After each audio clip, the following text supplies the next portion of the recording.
Ronnie Coleman का मशहूर coat है कि मैं तो बस चिकन, राइस, स्टेक और उबले हुए आलू खाता हूँ। आपने रॉनी कोलमन का ये कथन जरूर सुना होगा। आपको पता है रॉनी ने ये बात कब और किन हालातों में और किससे कही थी? ये जानना बड़ा दिलचस्प है।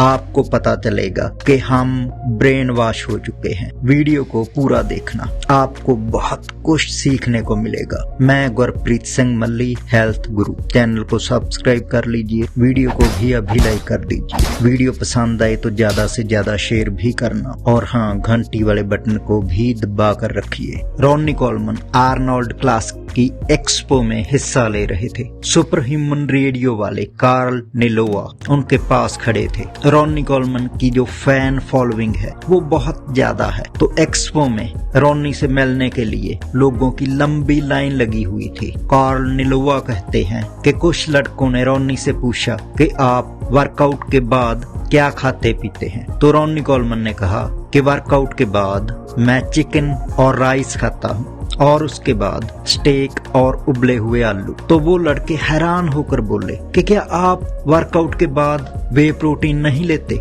रॉनी कोलमन ने कहा कि नहीं, मैं तो बस यही खाता हूँ। तो वो लड़के रॉनी को ज्ञान देने लगे कि अगर आप वे प्रोटीन नहीं खाओगे तो आपके मसल रिकवर कैसे होंगे, आप ग्रो कैसे करोगे। कार्ल निलोवा कहते हैं कि उन लड़कों की छातियां रॉनी कोलमन के बाइसेप्स से थोड़ी कम ही थी, लेकिन फिर भी उनको लगता था कि रॉनी कोलमन वे प्रोटीन ना लेकर बहुत बड़ी गलती कर रहे हैं। तो हम लोग ब्रेन वॉश हो चुके हैं। हम लोगों को लगता है कि बॉडी बिल्डर बनने के लिए नेचुरल डाइट की जरूरत ही नहीं है, हमें सिर्फ सप्लीमेंट और स्टीरॉइड चाहिए। और हमारे देश में से किसी भी मिस्टर ओलंपिया पैदा ना होने का सबसे बड़ा कारण भी यही है, क्योंकि मिस्टर ओलंपिया बनने के लिए आपको नेचुरल डाइट खानी और हजम करनी पड़ेगी और सख्त मेहनत भी करनी पड़ेगी। आप कहोगे कि हमारे देश में ऐसा जेनेटिक्स ही कहाँ है जो किसी रॉनी कोलमन को पैदा कर सके।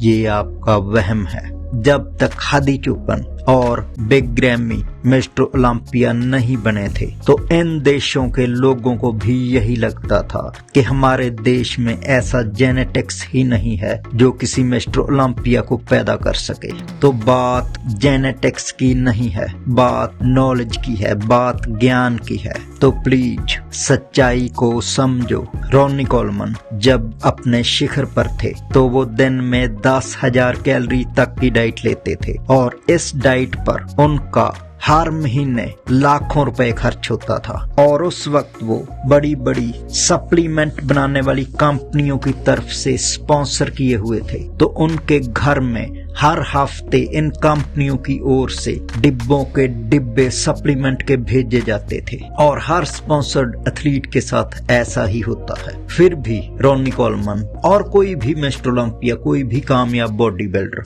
ज्यादा ध्यान नेचुरल डाइट पर देता है। कोई भी प्रो बॉडी बिल्डर जब कहीं भी जाता है तो जिस सप्लीमेंट बनाने वाली कंपनी की ओर से वो स्पॉन्सर किया होता है, तो वो कंपनी ही उस बॉडी बिल्डर को वहां पर डाइट प्रोवाइड करती है। तो वो बॉडी बिल्डर हमेशा ये ध्यान देता है, वो कंपनी हमेशा ये ध्यान देती है कि हमारा एथलीट, हमारा बॉडी बिल्डर जहां भी जाए वहां उसे अच्छी से अच्छी नेचुरल डाइट, जो भी उसकी डाइट है, उसे प्रोवाइड की जाए। हाँ, बॉडी बिल्डिंग में सप्लीमेंट का योगदान होता है, बिना शक होता है, लेकिन ये योगदान 5% से ज्यादा नहीं होता। और जहां तक स्टीरॉइड की बात है तो स्टीरॉइड एक प्रो बॉडी बिल्डर या मिस्टर ओलंपिया बनने में 15-20 या ज्यादा से ज्यादा 30% ही मदद करता है। तो अगर हमारे देश के नौजवान इन बातों को जान जाएंगे, समझ जाएंगे, तो आने वाले एक दहाके में आपको मिस्टर ओलंपिया की स्टेज पर या आर्नोल्ड क्लासिक की स्टेज पर